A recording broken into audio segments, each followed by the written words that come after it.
बिहार शिक्षक भर्ती 2023 के एक और प्रैक्टिस सेट के साथ में हम आपके समक्ष हाजिर हैं। आप सभी का बहुत बहुत स्वागत है। Welcome to Mahesh Academy YouTube channel.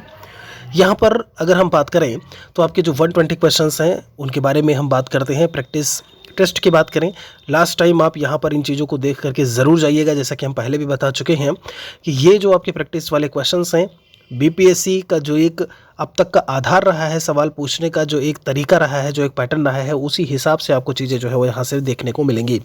Bihar special notes Mahesh academy Android application से आप प्राप्त कर सकते हो। केवल 49 रुपये में है, जहाँ पर 4500 MCQs थ्योरी के साथ में करंट अफेयर्स के साथ में आपको मिल जाएंगे। वीडियो के डिस्क्रिप्शन को एक बार ज़रूर चेक करिएगा। चलते हैं हम पहले क्वेश्चन की तरफ। और पहला सवाल पूछा है कि करनाल का युद्ध किसके बीच में लड़ा गया था। अगर हम करनाल के युद्ध की बात करते हैं, 24 फरवरी 1739 डेट क्या है इसकी, 1739 की डेट है, 24 फरवरी।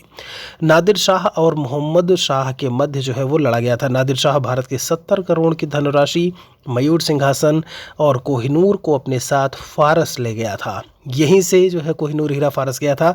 तो जो करेक्ट आंसर आपको देखने को मिलेगा वो क्या हो जाएगा, हमारा बी हो जाएगा। एक अगले क्वेश्चन की तरफ चलते हैं।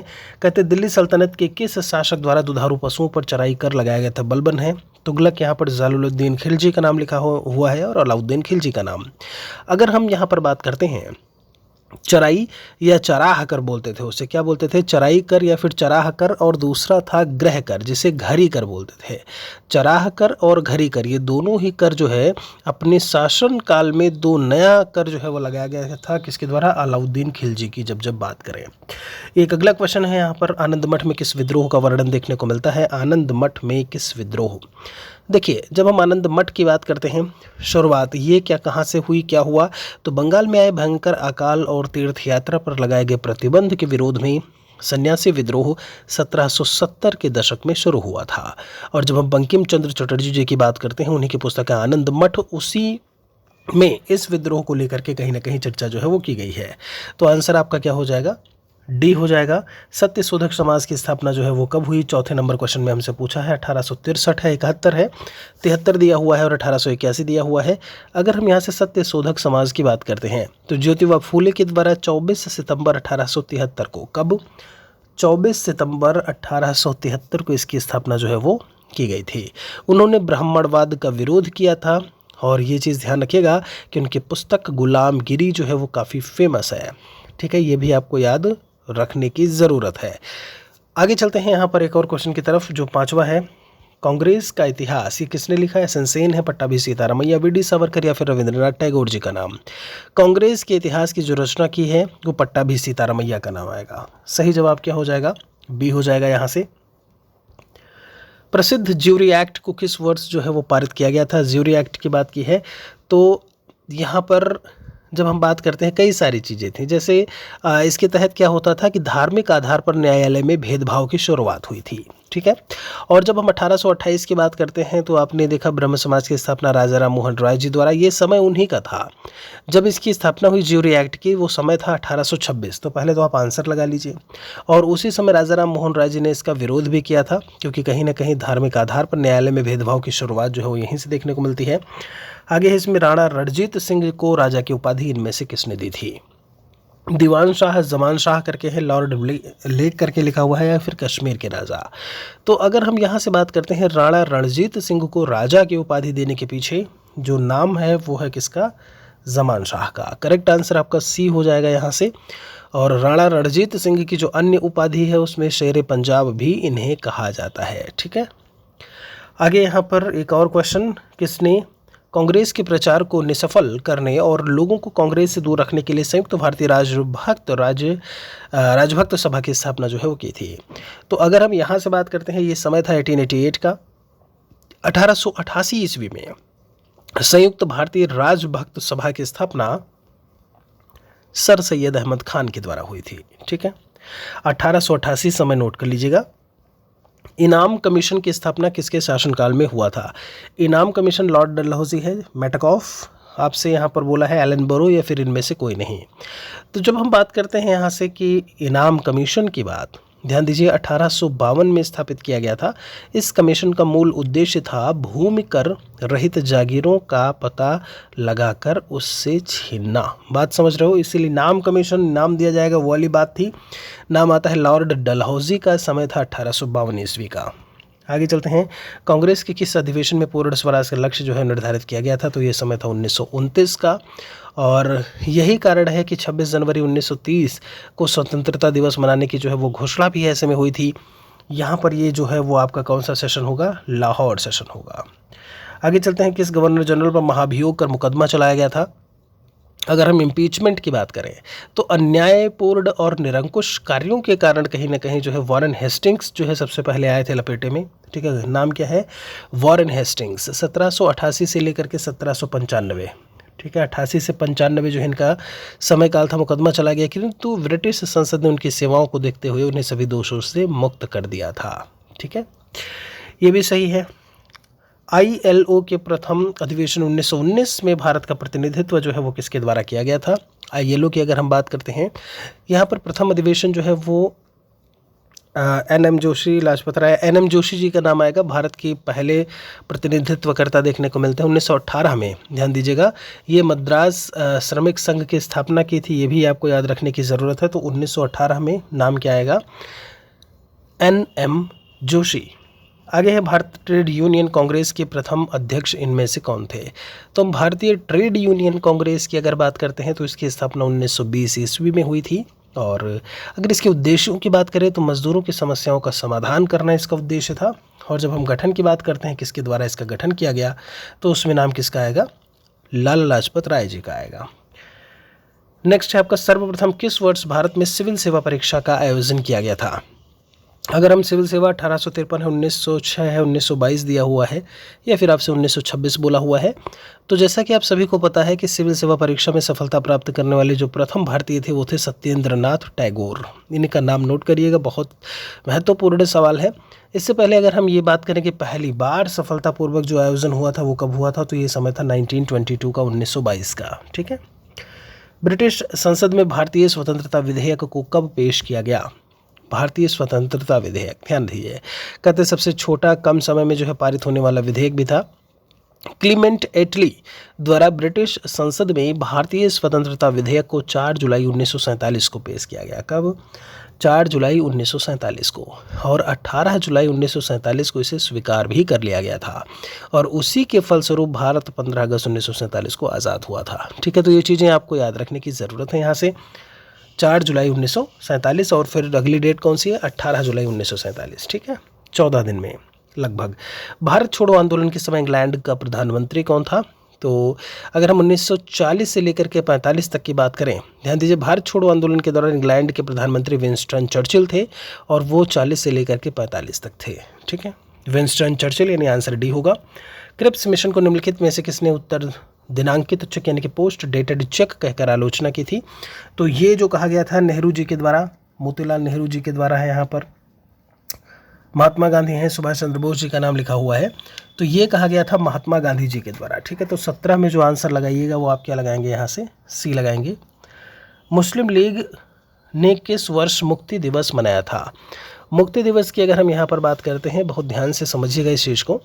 जब हम सेकेंड वर्ल्ड वॉर की बात करें तो भारतीयों की स्वीकृति के बगैर ब्रिटेन द्वारा भारत को शामिल किए जाने के विरोध में, ठीक है, मतलब भारतीय उसमें उनके असेंट स्वीकृति की ज़रूरत ही नहीं, उसके बगैर उन्होंने क्या किया, ब्रिटेन या ब्रितानी सरकार ने कि भारत को शामिल किया। उसी के विरोध में 22 दिसंबर 1939 को सभी कांग्रेस मंत्रिमंडलों ने इस्तीफा दे दिया। इसी के पश्चात मुस्लिम लीग ने 22 दिसंबर 1939 को मुक्ति दिवस के रूप में मनाया था। तो 1939 का समय, और समय आपका ये क्या है, 22 दिसंबर का है। मुक्ति दिवस याद रहेगा, उम्मीद है। ठीक है, 1939 में ही आपका विश्व युद्ध की कहीं ना कहीं शुरुआत हुई। दूसरे वाले की जब बात करते हैं कि भारतीय मुस्लिम लीग के किस अधिवेशन में बकरीद के अवसर पर गोवध निषिद्ध का प्रस्ताव जो है वो पारित किया गया। तो ये जो था अमृतसर में हकीम अजमल खां की अध्यक्षता में हुआ था, जब मुस्लिम लीग के 12वें सेशन की बात करें। और 12वां सेशन कहाँ हुआ था, 1919 में अमृतसर में हुआ था। ठीक है, तो ये काम जो कहाँ हुआ था, सी वाले ऑप्शन को लगाइएगा। निम्नलिखित घटनाक्रम को कालक्रम के अनुसार जो है व्यवस्थित करना है। चलिए भाई, आरोही क्रम में ठीक है, 1 2 3 4 तो बात कर लेते हैं। जब हम बात करते हैं सबसे पहले कौन सी घटना, जैसे यहाँ पर सी राजगोपालाचारी योजना है, ये योजना 1944 में आई थी, ध्यान रखिए। जैसे वैवेल योजना है 1945 में आई थी, ठीक। माउंट बेटन 1945, ये 1944 की है, वेबल 1945 में आया था। माउंट बेटन की बात करते हैं 1946 46, और नहीं, कैबिनेट मिशन 46 में आया था, और जो माउंट बेटन है वो आपका जो है 47 में आया था। तभी तो भारत आज़ाद हुआ था माउंट बेटन के उससे। तो आप कैसे इसे सीक्वेंस में लगाओगे, यानी कि आपका पहले पहला होगा जो राजगोपालाचारी योजना, और फिर दूसरा, पहले दूसरे के बाद चौथा, और फिर उसके बाद जो है आपका तीसरा जो है देखने को मिलेगा, ठीक है, चौथा और फिर तीसरा। तो इसमें जो आपका आंसर हो जाएगा वो सबसे लास्ट वाला हो जाएगा, ठीक है। डेट मैंने आपको बता दी है। आगे कहते हैं मैडम भिकाजी कामा ने 1907 में प्रथम तिरंगा ध्वज जो है वो कहाँ पर फहराया था, तो ये आपका जगह पड़ता है जर्मनी में, स्टुटगार्ड करके बोलते हैं इसे, गार्ड करके है, ठीक है। ये जगह कहाँ पे है, जर्मनी में है। और कहते हैं इसी घटना को बर्लिन कमेटी फ्लैग के नाम से भी जाना जाता है। समय था 22 अगस्त 1907 का, ठीक है। किस हड़प्पाकालीन स्थल से टेराकोटा का हल जो है वो प्राप्त हुआ है, तो अगर हम बात करें टेराकोटा के हल को प्राप्ति को लेकर के, आप देखिए कि मिट्टी से बनी चीज़ें टेराकोटा और उनसे संबंधित होती थी, है ना, कलर भी उस पर करते थे बाकायदा। यहाँ पर धौलावीरा बनावली, तो बनावली जो जगह है वो आपको देखने को मिलेगा। बनावली कहाँ पर है, फतेहाबाद जिला, और राज्य का नाम है हरियाणा। मगध महाजनपद का उल्लेख सर्वप्रथम किस वेद में मिलता है। मगध महाजनपद की बात की गई है, तो इसका उल्लेख सबसे पहले, देखिए मगध की अगर हम बात करते हैं तो बिहार में स्थित है, और वर्तमान में पटना और गया वाले जो ज़िले हैं वो वहीं पर शामिल हैं। अगर बिहार की बात की जाए तो 16 महाजनपदों का, मैं क्वेश्चन भी इसमें शॉर्ट वीडियोज़ में पूछता रहता हूँ, तो आप उसके आंसर ज़रूर किया करें, ठीक है। तो अगर मैं यहाँ से बात करूँ कि 16 महाजनपदों में बिहार से कितने थे, बिहार में कितने थे, तो वज्जी, मगध और अंग, वज्जी, मगध और अंग, ये तीन कहाँ थे, बिहार में थे, ठीक है। तो यहाँ पर जो उल्लेख मिलता है वो कहाँ पे है, अथर्ववेद लगाइएगा इसमें। महाजनपदों को उनकी स्थिति के अनुसार पूर्व से पश्चिम की ओर व्यवस्थित करना है, पूर्व से पश्चिम की तरफ, ठीक है। अब अगर हम पूर्व से पश्चिम की बात करते हैं तो यहाँ पर सबसे पूर्व की को लेकर अगर हम बात करें ईस्ट में, तो वो अंग मिलेगा, ठीक है। अंग के बाद मगध था, फिर कौशल था, फिर मत्स्य था। जो सीक्वेंस है वो आपका यही होगा, डी वाला ऑप्शन, ठीक है। भारत में प्रथम साम्राज्य की स्थापना निम्नलिखित में से किस शासक के द्वारा की गई थी, प्रथम साम्राज्य की स्थापना। तो अगर हम यहाँ से बात करते हैं मौर्य राजवंश को लेकर के, तो 137 वर्षों तक लगभग उन्होंने शासन किया। और इसमें अगर हम चंद्रगुप्त मौर्य की बात करते हैं तो 322 से लेकर के 298 BC तक का समय जो है चंद्रगुप्त मौर्य का था। तो इसमें जो नाम देखने को मिलेगा वो चंद्रगुप्त मौर्य का ही होगा। सोने के सिक्के जारी करने वाला पहला गुप्त राजा इनमें से कौन था, तो सोने के सिक्के भी जो है वो किसके द्वारा जारी किए गए थे, चंद्रगुप्त प्रथम के द्वारा, ठीक है। आगे चलते हैं एक और क्वेश्चन की तरफ। हर्षवर्धन प्रशासन के संबंध में गलत कथन का जो है इनमें से आपको चयन करना है। तो देखिए ये अभी तीसरे सेट में मैं इस क्वेश्चन को लेकर के कहीं ना कहीं बात कर रहा हूँ, और मैंने आपको इसके पहले भी बताया था कि हिंदुओं में जाति प्रथा, जाति व्यवस्था बहुत ही तगड़े से जो है प्रचलित थी। हर्ष के शासनकाल में सती प्रथा या विधवा आहुति वाली चीज़ें भी प्रचलित थी, विधवा पुनर्विवाह की अनुमति नहीं थी ऐसे में, है ना। अगर यहाँ पर हम बात करें तो जो हर्ष था, मैंने आपको बताया था कि वो शिव जी का उपासक था, यानी शैव धर्म से था। बाद में उसने महायान जो बौद्ध धर्म की एक शाखा थी उसको उसने स्वीकार कर लिया था, ठीक है। और यही था जो प्रत्येक 5 वर्ष में प्राचीन शहर इलाहाबाद में धार्मिक समारोह जो है आयोजित किए जाते थे। ये भी हर्ष के समय की बात है। तो ये जो प्रचलित नहीं थी लिखा हुआ है ये गलत है, ठीक है। सूची का मिलान करना है यहाँ से, कौन किसके शासनकाल में आया। तो अगर हम मेगस्थनीज की बात करते हैं तो मेगस्थनीज किसके शासन काल में आया था, ये है चंद्रगुप्त मौर्य के शासनकाल में, ठीक है। अगर हम फाह्यान की बात करें तो चंद्रगुप्त द्वितीय हो जाएंगे, ठीक है। वैनसोंग की बात की जाए तो वैनसोंग हर्षवर्धन के शासनकाल में, हा से वैन है और हर्षवर्धन भी हा से है। और अगला जब हम बात करते हैं डायनोसियस, तो ये कहाँ चले जाएंगे, अशोक के साथ में, ठीक है। तो ये आपका मिलान हो गया, आप स्क्रीनशॉट ले सकते हैं यहाँ से भी। आगे चलते हैं, इसमें सिकंदर द्वारा भारत विजय का अभियान किस वर्ष किया गया था। सिकंदर के द्वारा भारत विजय की बात, ठीक है। सिकंदर का सेनापति सेल्यूकस निकेटर था। सिकंदर की सेना ने व्यास नदी को कहीं ना कहीं जब हम पार करने की बात करते हैं तो वो पार नहीं कर पाई थी, ठीक है। और ये सेल्यूकस निकेटर जो था ये चंद्रगुप्त मौर्य के दरबार में जो है दूत बन करके आया था, ठीक है। तो 326 ईसा पूर्व की ये घटना है, कब की, 326 BC की घटना है ये आपकी, ठीक है। सूर्य सिद्धांत इनमें से किसने लिखा है? आर्यभट्ट हैं, वराहमिहिर, चाणक्य का नाम लिखा हुआ है और ब्रह्मगुप्त का नाम है। तो अगर हम गुप्त काल की बात करते हैं, गणित और ज्योतिष के क्षेत्र में अपनी उपलब्धियां जो है काफ़ी ज़्यादा उस समय जितने भी थे सभी को देखने को मिला। इसीलिए कहीं ना कहीं गुप्त काल को आप गोल्डन एरा के नाम से या एक स्वर्ण युग के नाम से भी आप ऐसे में बुला देते हो। उस समय महान गणितज्ञ आर्यभट्ट के द्वारा आर्यभट्टियम और सूर्य सिद्धांत लिखा गया था। नाम किसका आएगा? आर्यभट्ट का। आगे चलते हैं इसमें। विश्व विरासत संधि पर भारत ने किस वर्ष हस्ताक्षर किया था? तो अगर हम यहाँ से बात करें तो ये समय जो था वो था अक्टूबर 1976 का। लिखिएगा अक्टूबर 1976। जो समय सही जवाब होगा वो डी हो जाएगा। भारत का पहला परमाणु रिएक्टर निम्नलिखित में से कौन सा है? अप्सरा, रोहिणी, इरावत भाटा या फिर काकरापारा है यहाँ पे। तो अगर हम पहले बात करते हैं, देखिए रावत भाटा राजस्थान में, नरौरा यूपी में है। काकरापारा की बात करते हैं गुजरात में, कायगा कर्नाटका में है और कलपक्कम तमिलनाडु में है। तो पहला जो रिएक्टर था वो अप्सरा था। अप्सरा कहाँ? मुंबई, महाराष्ट्र। लगाइएगा भाई पहला, और अप्सरा मुंबई लगा दीजिएगा, महाराष्ट्र। अंतर्राष्ट्रीय श्रम संगठन ILO इंटरनेशनल लेबर ऑर्गेनाइजेशन का मुख्यालय कहाँ पे है? तो ये स्विट्जरलैंड में है। इसकी स्थापना 1919 में हुई थी। स्विट्जरलैंड के कहाँ? जिनेवा में 1919 में स्थापना हुई थी, ठीक है। इसके सदस्यों को लेकर के अभी हम बात करें तो 187 इसके जो है मेंबर्स हैं। और जो लास्ट मेंबर था 187वां वो है टोंगा साम्राज्य, ठीक है। क्या है? टोंगा साम्राज्य। आप सर्च करोगे तब आपको मिल जाएगा। 2016 में ये शामिल हुआ था। उदय भूमि निम्न में से किस महापुरुष की समाधि स्थल है? तो उदय भूमि जो है वो KR नारायणन जी से रिलेट करती है, ठीक है। और आप जानते हो कि भारत के 9वें उपराष्ट्रपति और 10वें राष्ट्रपति थे। और जब हम बात करते हैं देश के प्रथम दलित राष्ट्रपति तो उनमें भी जो है KR नारायणन जी का नाम जो है वो देखने को मिलता है।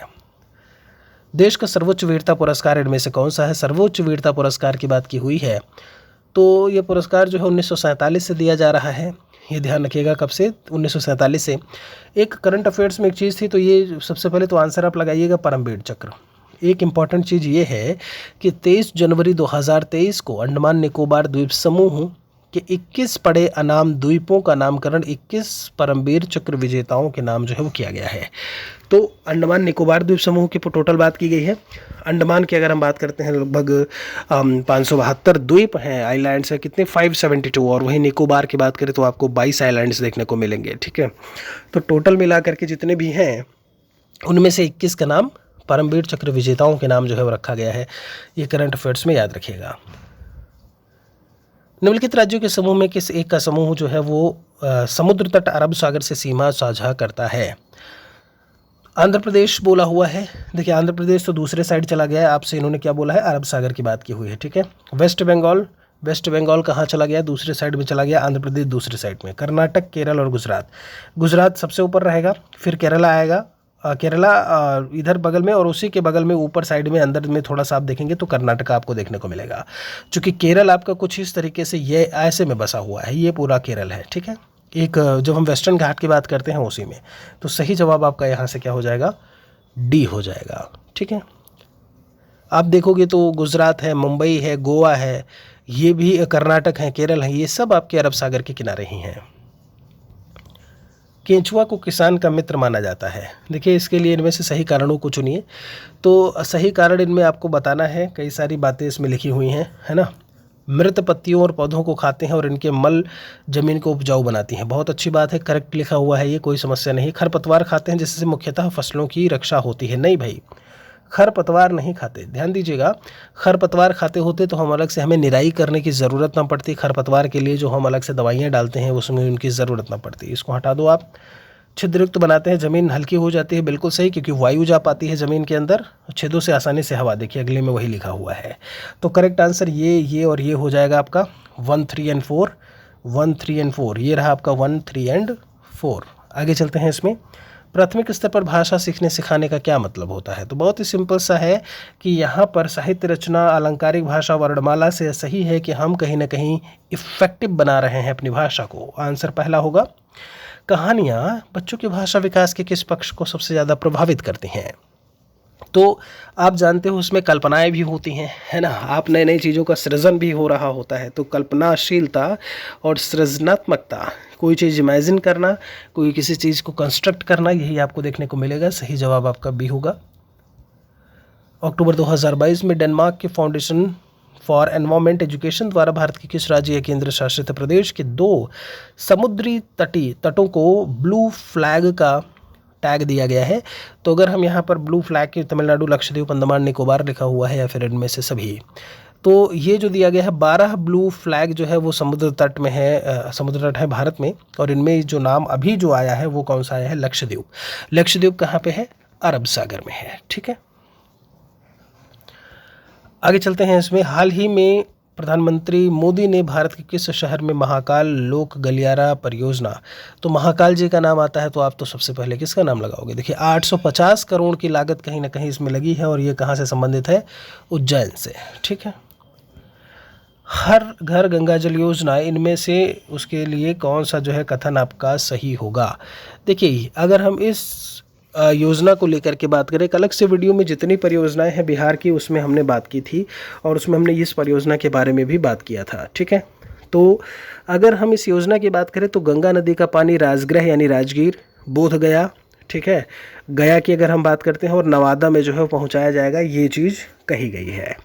अगर हम शुरुआत की बात करें तो 27 नवंबर 2022 को राजगीर से इसकी शुरुआत हुई थी। ठीक है, ये याद रखिए, ये भी बात एकदम से करेक्ट है। आपसे कहते हैं कि इनमें से कौन सा कथन सही नहीं है बोला है ना, तो ये आंसर आप तो पहले यहाँ पर डी लगा लीजिए, कोई मतलब नहीं है। ठीक है, बाकी आपके स्टेटमेंट्स की बात करें तो सब इसमें सही हैं। कुछ मुख्य और बातें थी जो मैंने आपको बता दी हैं।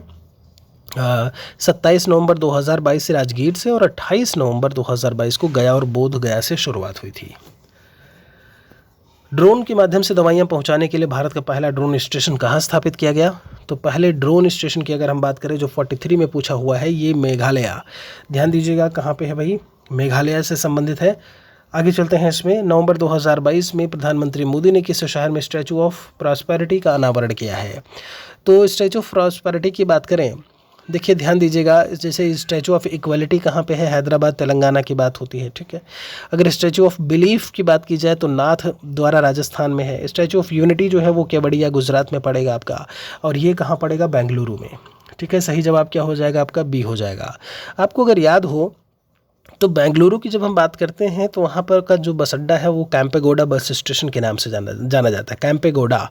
ठीक है, तो राजा हुआ करते थे एक तरीके से माने जाने वहाँ के, बहुत ही प्राचीन उसमें, तो कहीं ना कहीं पूजा भी होती है इनके ऐसे उसमें। तो बेंगलुरु में नाद प्रभु कैंपेगौड़ा की 108 फीट ऊंची जो कांस्य प्रतिमा है उसी को स्टैचू ऑफ प्रॉस्पेरिटी कहा गया। ठीक है, टाइम्स मैगजीन द्वारा पर्सन ऑफ द ईयर 2022 किसे चुना गया? देखिए तो इसमें अगर नाम हम अगर बात करें तो यूक्रेन के राष्ट्रपति व्लादिमीर जेलेंस्की का नाम आएगा। ठीक है, आगे चलते हैं एक और क्वेश्चन की तरफ। आपसे कहते हैं कौन सी संरचना केवल पौधों की कोशिकाओं में पाए जाने वाले पशु कोशिकाओं में जो है वो नहीं पाया जाता है, पौधों में होता है?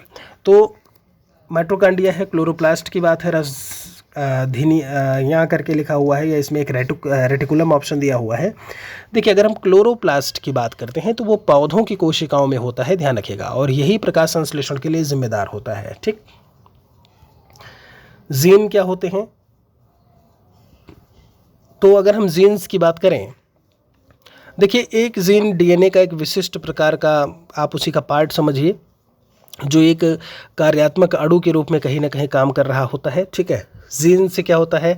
बालों के रंगों की बात करें, आँखों के रंग की बात करें, कुछ बीमारियों के प्रति जो चीज़ें होती हैं, जो लक्षण होते हैं, वो सब निर्धारित हो रहे होते हैं। ठीक है, और अगर एक मानव जीनोम की बात की जाए तो लगभग 20,000 से लेकर के 25,000 जीन तक जो है वो देखने को मिलते हैं। सही जवाब यहाँ से पहला होगा कि डीएनए का ही एक खंड है जो कि प्रोटीन के लिए क्या करता है? काम करता है, कोड करता है।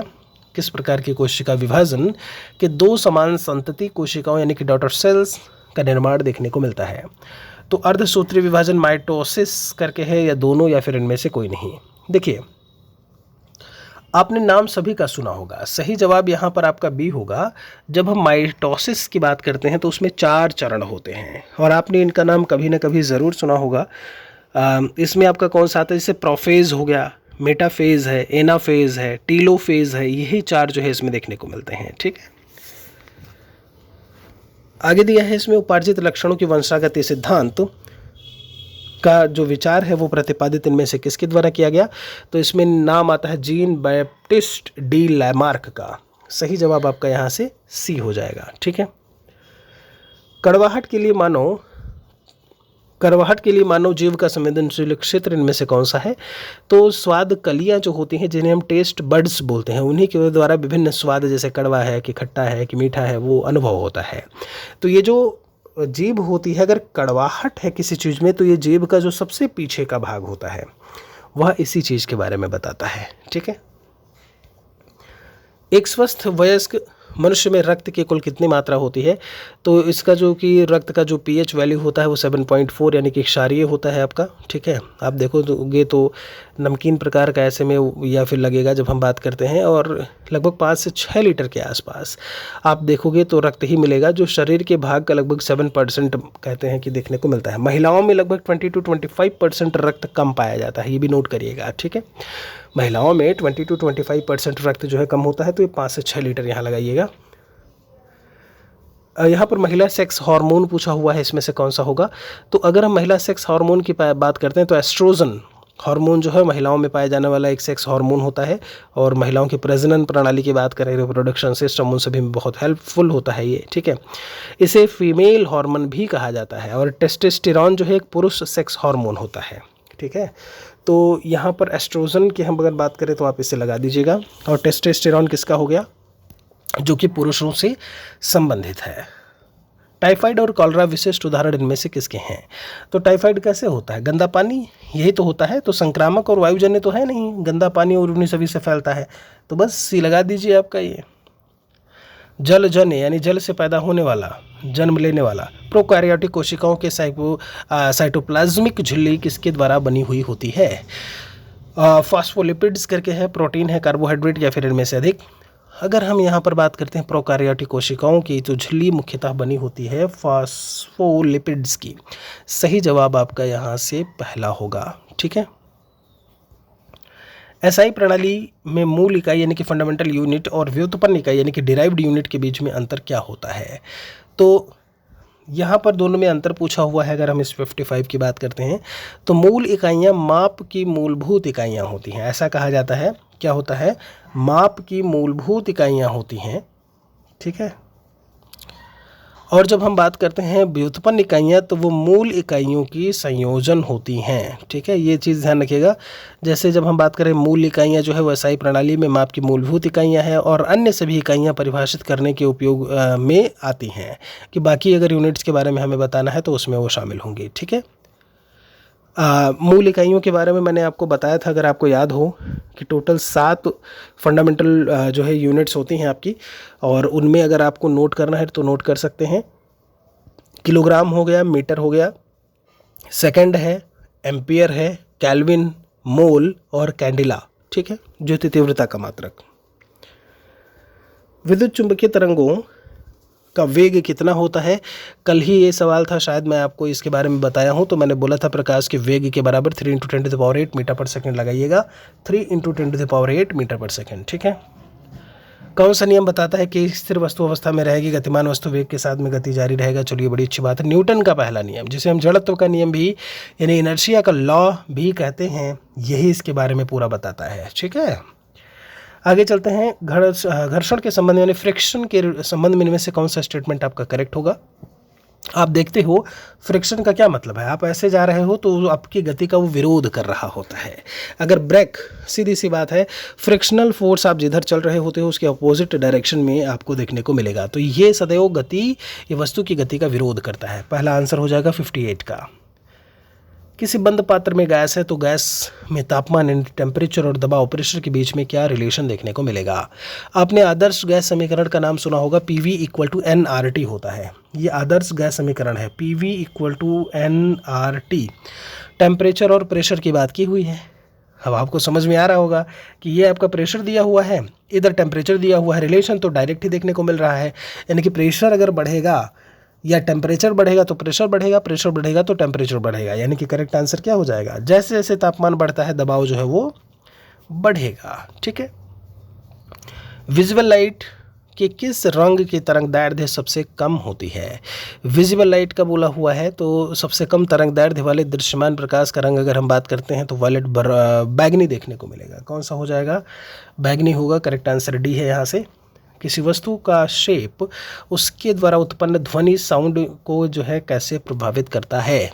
देखिए, अगर हम यहाँ से बात करते हैं तो आकार उसके द्वारा उत्पन्न ध्वनि पर कोई प्रभाव नहीं पड़ता, ये बोला हुआ है। देखिए, एक ऑप्शन इसमें दिया हुआ है आपका कि किसी वस्तु का आकार उसके द्वारा उत्पन्न ध्वनि की आवृत्ति और आयाम को प्रभावित कर सकता है, तो ये बात बिल्कुल सही है। यानी दोस्त, जो आपका सही आंसर होगा वो हम यहाँ पर लगाए दे रहे हैं। ठीक है, वो आपका ये बी वाला होगा। करेक्ट आंसर यही है। किसी वस्तु का आकार उसके द्वारा उत्पन्न ध्वनि की आवृत्ति और आयाम दोनों को ही प्रभावित करता है।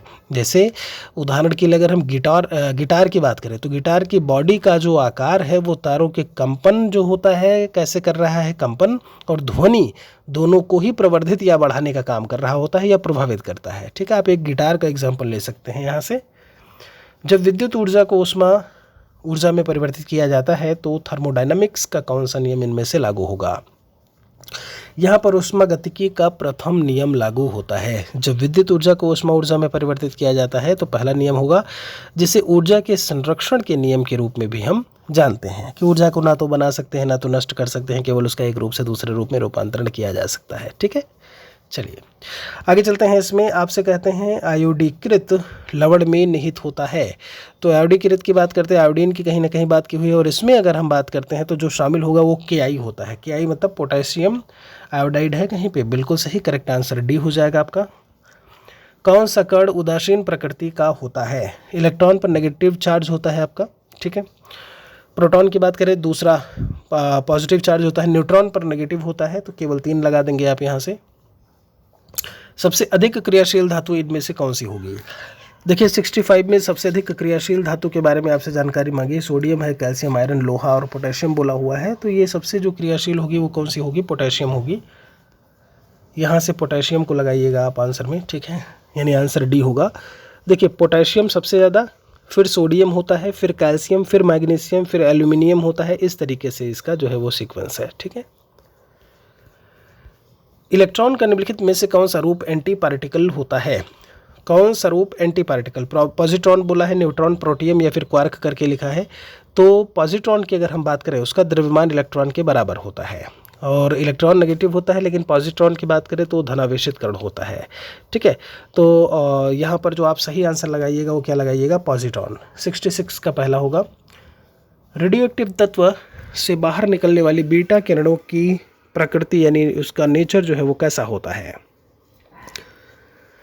अनावेशित बोला हुआ है, उदासीन कण है, केंद्रक द्वारा उत्सर्जित आवेशित कण लिखा हुआ है, या फिर अगर हम बात करें इनमें से सभी, तो केंद्रक द्वारा उत्सर्जित एक आवेशित कण के रूप में हमें ये देखने को मिलेगा। सही जवाब यहाँ से सी होगा।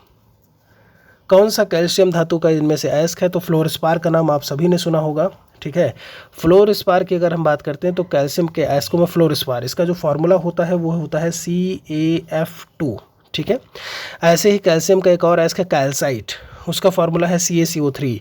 डोलोमाइट CaCO3.MgCO3 करके बोलते हो, डोलोमाइट होता है। ठीक है, सिरके में कौन सा अम्ल मौजूद होता है, तो सिरके की अगर हम बात करें तो 6 से 10% तक उसमें एसिटिक एसिड देखने को मिलता है। कौन सा, एसिटिक एसिड, यही आपका आंसर हो जाएगा। CH3COOH इसका फॉर्मूला होता है।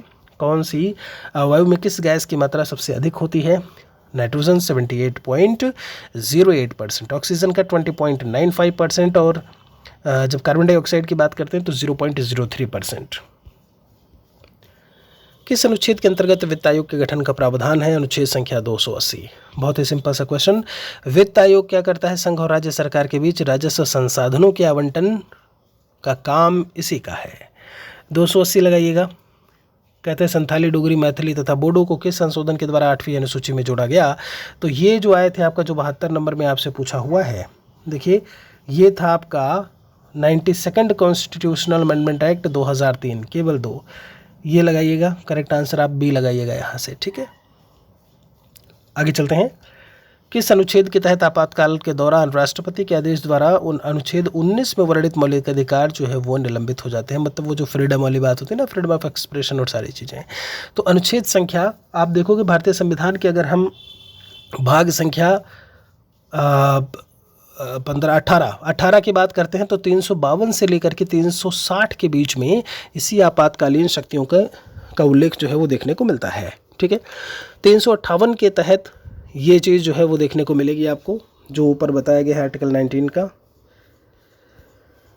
मौलिक अधिकारों के उल्लंघन होने पर इसकी सुनवाई शक्ति जो है वो किसे प्राप्त है? तो मौलिक अधिकार, चूँकि हम आपको इसके पहले भी बताए हैं कि आप देखोगे अनुच्छेद संख्या 226 के तहत हाई कोर्ट और अनुच्छेद संख्या 32 के तहत उच्चतम न्यायालय। तो दोनों में क्या हो जाएगा आपका? बी लगा दीजिए भाई। आपसे कहते हैं कि निम्नलिखित में से किसकी नियुक्ति राज्यपाल द्वारा की जाती है लेकिन उसे हटाने का अधिकार राष्ट्रपति को है? देखिए यहाँ पर 75 नंबर क्वेश्चन की अगर हम बात करें तो राज्य का जो लोक सेवा आयोग का अध्यक्ष होता है ना, जैसे यूपीपीएससी की अगर हम बात करते हैं, बीपीएससी की बात करते हैं, तो उनके सदस्यों की नियुक्ति तो राज्यपाल करेगा, लेकिन राज्य लोक सेवा आयोग के अध्यक्ष और उनकी नियुक्ति भले ही ये करते हों लेकिन हटाने का काम जो है वो राष्ट्रपति ही करेगा। ठीक है, तो सही जवाब यहाँ से क्या होगा आपका? 75 का आप डी लगाइएगा, राज्य लोक सेवा आयोग के अध्यक्ष। ठीक है, कौन लोकसभा और राज्यसभा की संयुक्त बैठक जो है वो बुला सकता है? तो ये काम जो है वो राष्ट्रपति करेगा। ठीक है, बुलाने का, आहूत करने का जो काम है वो किसका है आपका? और ये आर्टिकल 108 में बताया गया है। पंचायती राज व्यवस्था को लाने का मूल उद्देश्य क्या था? तो उस समय था डेमोक्रेटिक डिसेंट्रलाइजेशन। आपने सुना होगा डेमोक्रेटिक डिसेंट्रलाइजेशन मतलब सत्ता को अलग अलग स्तर पर रखना, सत्ता का विकेंद्रीकरण। ठीक है, 92वें संविधान संशोधन अधिनियम 2003 के द्वारा संविधान की 8वीं अनुसूची में कौन सी भाषा नहीं जोड़ी गई? तो यहाँ पर मैथिली, संथाली और डोगरी यही जोड़ी गई थी तीनों। अभी मैंने आपको बताया, नेपाली हटा दो यहाँ से आप, है ना। कौन से प्रधानमंत्री रहे जो पद ग्रहण करते समय संसद के किसी भी सदन के सदस्य इनमें से नहीं थे? तो पीवी नरसिम्हा राव का नाम आता है इसमें। किसका नाम आएगा? पीवी नरसिम्हा राव का नाम आएगा। न्यूनतम अवधि के प्रधानमंत्री में अटल बिहारी वाजपेयी जी का नाम आता है, और सबसे कम आयु में प्रधानमंत्री की बात आती है तो राजीव गांधी जी का नाम आता है। ठीक है, प्रथम कार्यवाहक प्रधानमंत्री की बात करें तो गुलजारी लाल नंदा जी का नाम आता है। अविश्वास प्रस्ताव द्वारा पद छोड़ने वाले प्रथम प्रधानमंत्री तो वीपी सिंह का नाम आता है। ये सारे जो क्वेश्चंस हैं ये भी आपको लिख लेने की ज़रूरत है। ठीक है, उम्मीद करते हैं कि जो ये जिस तरीके से मैं प्रैक्टिस के क्वेश्चंस आपको बता रहा हूँ ये सब आप बहुत अच्छी तरीके से समझ रहे हो, लिख रहे हो, नोट कर रहे हो। कुछ भी अगर सुधार करने की ज़रूरत है यहाँ पर मेरे द्वारा तो आप कमेंट सेक्शन में लिख सकते हैं उसके लिए। ठीक है, लेकिन आप लोग एक कमेंट ज़रूर करके जाया करिए, ऐसे में कहीं ना कहीं वो हमारा मनोबल जो है वो बढ़ा रहा होता है। तो वो लिखेंगे तो बड़ा अच्छा लगेगा, हमें भी, आपको भी अच्छा लगेगा। ठीक है, चलिए आगे। यहाँ पर मौलिक अधिकार और राज्य के नीति निदेशक सिद्धांत भिन्नता के संबंध में कौन सा कथन इनमें गलत है? देखिए ये 80 नंबर क्वेश्चन पूछा हुआ है आपसे। परिवर्तनीय नहीं है जबकि मौलिक अधिकार परिवर्तनीय है, ये बात बिल्कुल सही है। आपको पता है, मतलब आप कोर्ट जा सकते हो मौलिक अधिकार से, इसमें नहीं जा सकते, वही बात कही हुई है। राजनीतिक लोकतंत्र को सुनिश्चित करता है, सामाजिक आर्थिक, इसको बिल्कुल सही है। कुछ मौलिक अधिकार निलंबित हो जाते हैं, राज्य के नीति निदेशक तो निलंबित नहीं किए जा सकते, बिल्कुल सही है। स्टेटमेंट्स आपके सारे सही हैं, आपका करेक्ट आंसर लास्ट वाला होगा। क्षेत्रीय ग्रामीण बैंक, रीजनल रूरल बैंक की स्थापना कब हुई थी? तो भंडारी समिति के सिफारिश पर क्षेत्रीय ग्रामीण बैंक की स्थापना 2 अक्टूबर 1975 को हुई थी। आरबीआई की स्थापना 1 अप्रैल 1935 को। ठीक है, गवर्नमेंट ऑफ रिजर्व जो आरबीआई का एक्ट था 1934 के आधार पर 1 अप्रैल 1935 को। एसबीआई की स्थापना 1 जुलाई 1955 को। ठीक है, तो यहाँ से आप क्या लगाएंगे भाई? 2 अक्टूबर 1975। बिहार की कुल आबादी का 55% पूर्ण जो है वो गरीबी में जीवित है, क्योंकि इसके पीछे कारण इन्होंने पूछा हुआ है। अगर हम 82 की यहाँ से बात करते हैं तो बिहार में मौजूदा और संभावित दोनों तरीके के प्राकृतिक संसाधनों की कमी है, ये बात बिल्कुल सही है। ठीक है, ये करेक्ट है। सबसे अधिक प्रजनन दर है, ये बोला हुआ है। बिहार में बहुत प्रतिकूल कृषि जलवायु स्थितियां हैं, ये कहना तो सही नहीं होगा ऐसे में। ठीक है, बिहार में गुणवत्तापूर्ण बुनियादी ढांचे और व्यापार के अनुकूल माहौल का अभाव है, ये बात भी सही है। लेकिन आपसे बोला है कि गरीबी के कारणों में केवल यही दोनों आपको देखने को मिलेंगे जो पहला और दूसरा लिखा है। ठीक है, दुर्गापुर, भिलाई और राउरकेला के इस्पात संयंत्र निम्नलिखित में से किस पंचवर्षीय योजना के तहत स्थापित किए गए थे? तो 1956 से 1961 के बीच में पीसी महालनोबिस का मॉडल था और उसी के तहत ये आपके सारे स्थापित किए गए थे। तो दूसरी पंचवर्षीय योजना लगाइएगा। केंद्रीय बजट 2023 के अनुसार आज की तारीख में भारत में प्रति व्यक्ति आय कितनी है? 1.97 लाख प्रति वर्ष। देखिए, आप देखोगे तो लगभग 9 गुनी इन्होंने अधिक बताया हुआ है। केंद्रीय जो वित्त मंत्री रही हैं निर्मला सीतारमण जी, उनके द्वारा कहा गया कि भारत में प्रति व्यक्ति आय पिछले 9 वर्षों में दोगुनी हो गई है। समझ रहे हो आप? हाँ, और अभी आप नौकरी के लिए ही कहीं ना कहीं जद्दोजहद स्टूडेंट्स की जारी है। चलिए, 1.97 सभी को जो है एक दिन तो आएगा ही, अच्छा समय, बहुत अच्छा समय आएगा। कौन सा केंद्रीय मंत्रालय MSE क्लस्टर विकास कार्यक्रम लागू करता है? तो अगर हम 85 नंबर क्वेश्चन की बात करते हैं तो ये MSME बोलते हैं इसको, medium small and micro enterprises करके कुछ होता है, आप देखेंगे उसमें तो आपको पता लग जाएगा। तो ये सूक्ष्म और लघु उद्यम बोलते हैं इसे, micro small and medium enterprises करके है। ठीक है, तो ये आपका जो है जो लागू होता है वो किसके द्वारा? MSME मंत्रालय है। सी आंसर हो जाएगा। भारत में जब अल नीनो का प्रभाव होता है तो इनमें से कौन सी घटना घटेगी या देखने को मिलेगा? देखिए, अल नीनो और ला नीना 2 घटनाएं होती हैं जो कि कहीं ना कहीं मौसम और पूरे उससे जुड़ी हुई हैं। तो अगर उसमें जाएंगे डिटेल में तो ज़्यादा समय लगेगा। तो भारत के दक्षिण पूर्वी एशिया क्षेत्र में सूखे की स्थिति जो है वो उत्पन्न हो सकती है, ये बात देखने को आपको मिलेगी। ठीक है, आगे है यहाँ पर निम्नलिखित राज्य और उस क्षेत्र से जुड़े जनजाति का मिलान आपको यहाँ पर करना है। तो मिलान असत्य है इनमें से। भील की अगर हम बात करते हैं तो भील आपका कर्नाटका, बिल्कुल करेक्ट है, कोई समस्या नहीं है। गारो, खासी, जयंतिया मेघालय, ये तो कुछ है नहीं। टोड आपका केरल बोला हुआ है। देखिए, अगर हम टोड जनजाति की बात करते हैं तो ये केरल में नहीं है, ये कहाँ पे है? तमिलनाडु में है। टा से तमिलनाडु, टा से टोड। ठीक है, भारत के किस राज्य केंद्र शासित प्रदेश में जनजातीय समुदाय नहीं पाया जाता? दिल्ली है, हरियाणा, झारखंड और पंजाब बोला हुआ है। तो अगर हम 2011 की जनगणना के हिसाब से बात करेंगे तो ये हरियाणा में मौजूद नहीं है। ठीक है, भारत में आने वाली सबसे पहली प्रजाति इनमें से कौन सी थी? तो अगर हम पहली निग्रो दिया है, प्राच्य करके लिखा है, नॉर्डिक है या मंगोलाइड्स लिखा हुआ है, तो सबसे पहले अगर हम बात करते हैं तो वो आपका निग्रो थे। और सबसे जब नार्डिक प्रजाति की बात करते हैं तो सबसे अंत में आई थी। तो निग्रो सबसे आगे लगाइएगा, ये सबसे लास्ट में है। ठीक है, जनगणना 2021 के अनुसार भारत में जनजातियों का सही क्रम इनमें से कौन सा होगा? तो अगर हम जनजातियों के क्रम को लेकर के बात करते हैं तो आप देखोगे भील हैं, फिर गोंड हैं, फिर संथाल हैं। कौन कौन हैं? भील हो गए, गोंड हो गए, फिर संथाल हो गए।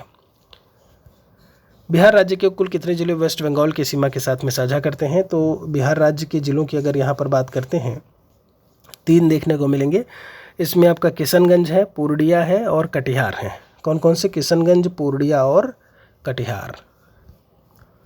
स्वर्णिम चतुर्भुज योजना के अंतर्गत किन 4 महानगरों को जोड़ा गया है? तो मुंबई, चेन्नई, बेंगलुरु और कोलकाता। कौन कौन से होंगे?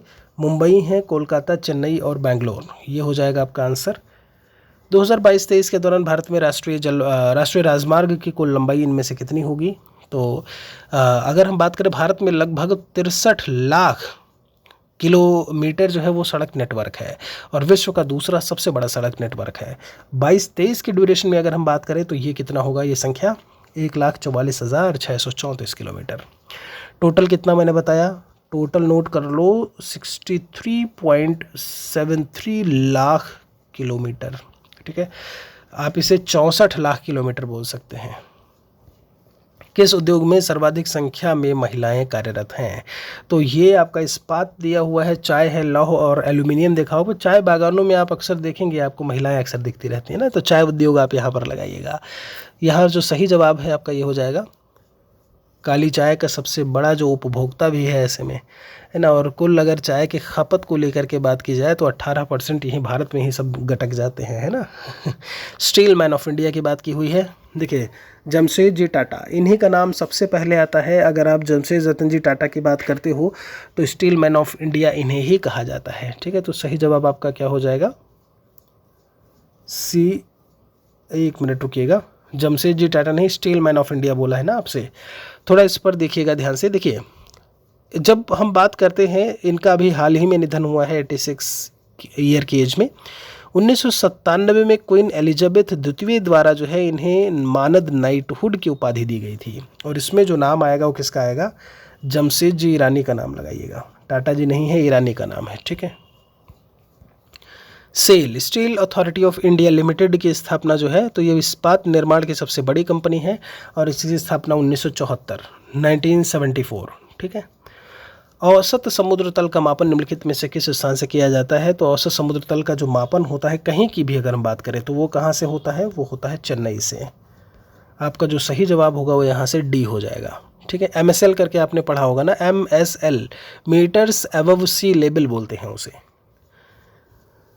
भारत निम्नलिखित में से कितने देशों के साथ अपना स्थलीय सीमा जो है वो साझा करता है? तो 7 देश हैं। आप देखोगे उसमें से पाकिस्तान की भी बात करें, है ना, और आप अफगानिस्तान की बात करते हो उत्तर पश्चिम में, उत्तर में चीन है, नेपाल है, भूटान है।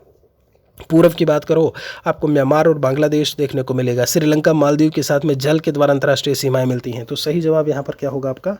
7। कृषि मंत्रालय द्वारा भारत के कृषि जलवायु प्रदेशों को कितने भागों में बांटा गया है?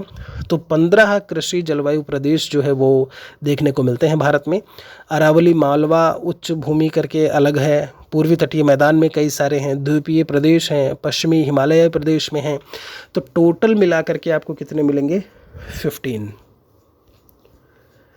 थोरियम उत्पादन में भारत में सबसे अग्रणी में से कौन सा है? तो आप देखोगे परमाणु संयंत्रों की बात करें तो उसमें सबसे ज़्यादा यूज़ में आता है थोरियम। आपका थोरियम धातु की खोज 1828 में सबसे पहले हुई थी। नाभिकीय ईंधन के रूप में यूरेनियम प्लूटोनियम की तरह जो है, जिसे यूरेनियम न्यूज़ मिलाते हो 92 यूरेनियम, ठीक है, आप प्लूटोनियम को यूज़ मिलाते हो, ऐसे थोरियम भी यूज़ में आता है। और ये जो केरल की जो रेत होती है ना, केरल की जो रेत है समुद्र तटीय, वहाँ पर देखने को मिलता है। तो ये था आपका एक और सेट, प्रैक्टिस सेट जो है।